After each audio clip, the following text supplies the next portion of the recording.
Am I the a-hole for laughing in my mother's friend's face when she told me to go to my room? I, 25 female, don't speak to my mother, like at all. I had to go to my mother's house today to pick up an important document that I left behind when I moved out 7 years ago. As soon as I got to the house, my mother suddenly had a massive emergency and realized that it was apparently her friend's funeral today and she completely forgot about it. I couldn't help but internally roll my eyes, as there is always some drama, hence why I have gone no/very low contact. She asked me if I would watch my 2 younger brothers, 7 and 11, whilst she went to the funeral, and I said absolutely not. This is my only day off. I have plans, and I have no relationship with them due to my mother stopping them from seeing me for years. I just wanted to get my birth certificate and leave. My mother asked her friend if she would babysit and asked me to stay for 10 minutes until her friend came. I didn't get even the opportunity to say no before my mother left the house. I was seething, but resolved to wait 10 minutes. My mother's friend turned up and started berating me for not agreeing to look after my brothers whilst my mother went to the funeral. I said, I don't have anything to do with my mother. It's my day off work, and I'm under no obligation to look after anyone else's children. My mother's friend then told me to go to my room. I laughed in her face and started to leave the house. She asked me where I was going, and I told her, my room, at my apartment, that I pay for with my big girl job. Because I'm an adult, not a child, and don't ever speak down to me like that again. And I left. My mother has left me loads of messages and missed calls saying I'm an a-hole for the way I spoke to her friend. I do admit I look kinda young, but I'm still not happy with the way my mother's friend spoke to me. Am I the a-hole? Now for the top comments.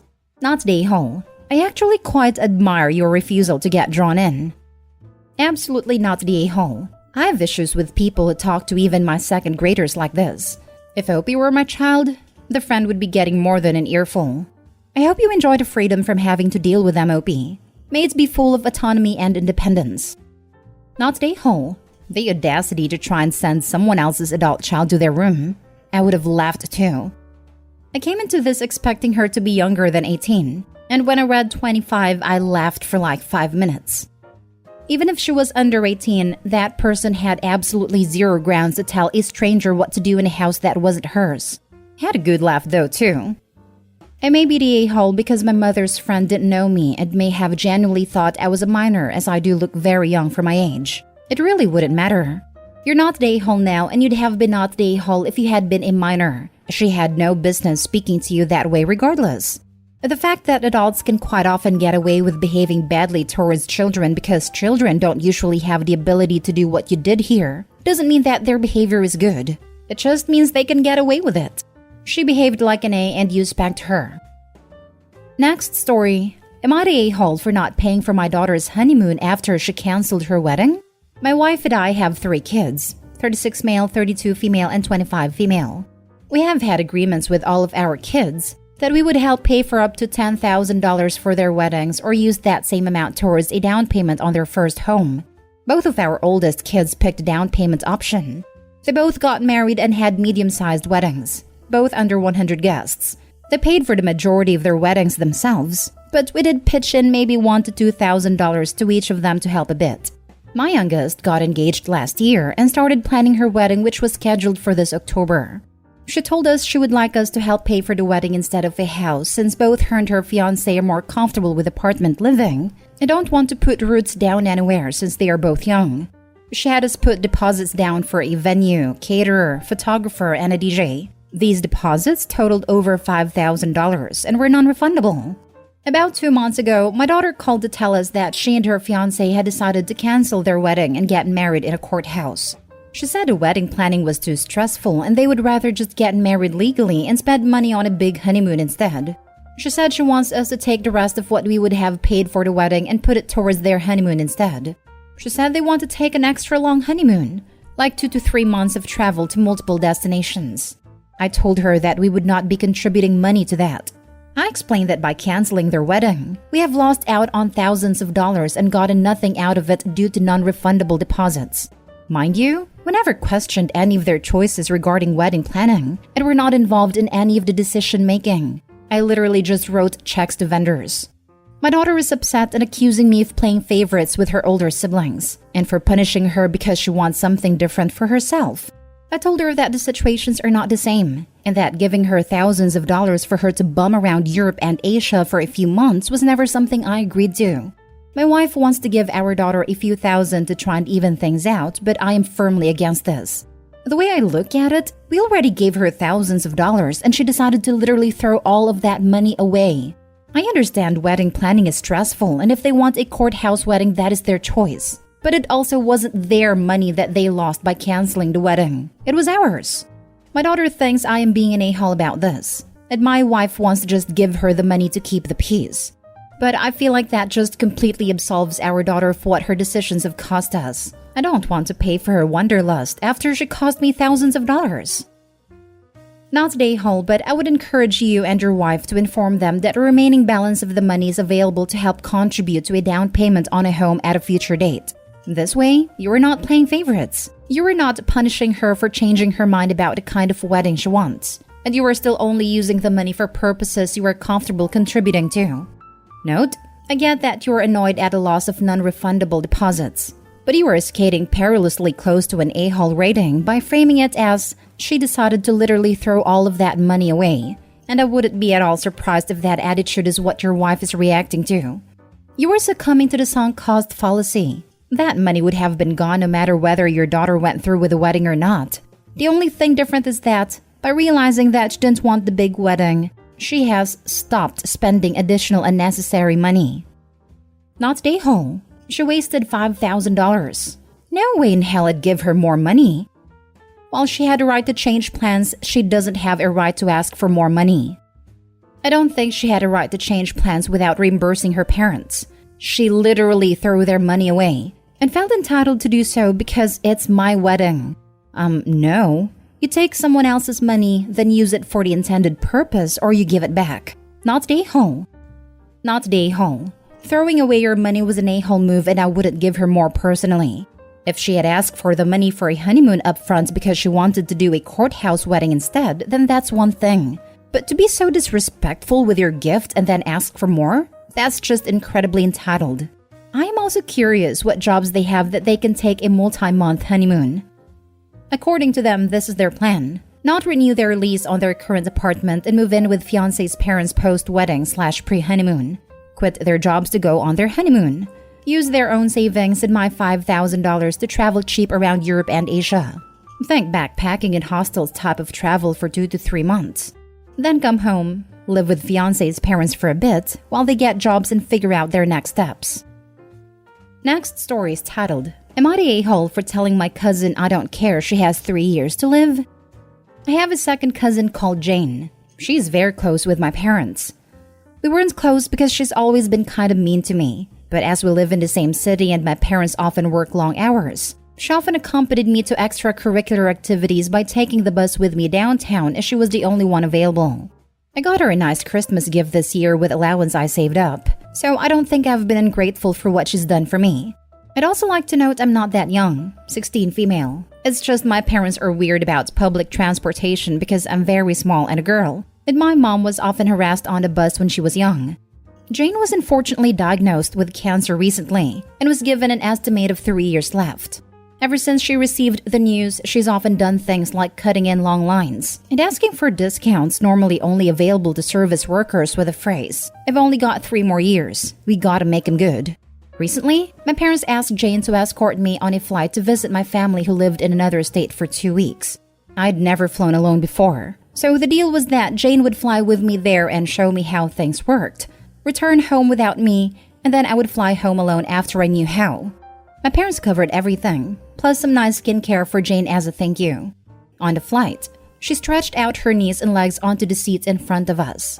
When the person understandably turned around to complain, she used a stupid excuse about the 3 years to live thing again. The person said they were sorry about that, but to please put her legs in her own space. She kicked her legs around a bit and then put them so her knees were resting on the back of the seat in front of us. I told her she was acting childish, and she said that she deserves to be comfortable in her last years of life. I then told her that me and others around her don't care about her living life to the fullest at the expense of others. She was really quiet for the rest of the flight, and I feel horrible. I know I could have phrased it nicer, but I was sick of her being a jerk to random people. So, am I the a-hole, and how much? Edit. Just so you guys know, Jane really likes flying, so she was very excited to be the escort. She was also visiting a friend in the city. She also takes me on public transport about 1 to 2 times a month. Sorry if this is unnecessary, just trying to answer some questions. Now for the top comments. Not day whole. I am terminal, with about a year, but I don't act entitled to anything. When I'm feeling down or my emotions run high, I spend time by myself so as to not offend anyone else. I am thankful for every single moment and am living life to the fullest, but not at the expense of others. Thank you so much for this comment. OP, this person is one of those who will be missed when they leave. Your cousin is trying very hard to make people not miss her. Not stay whole. Like you said, you could have phrased it nicer, but she needed a wake-up call that "I'm dying" is never an excuse to treat others poorly. Hopefully, a reprimand from a 16-year-old will be enough to knock some sense in her. Jane needs to knock that off. She doesn't get to make other people miserable due to her diagnosis. On the other hand, maybe Jane should focus on herself and live it up for the time she has left on Earth. And maybe that means stop being the errand girl for other people.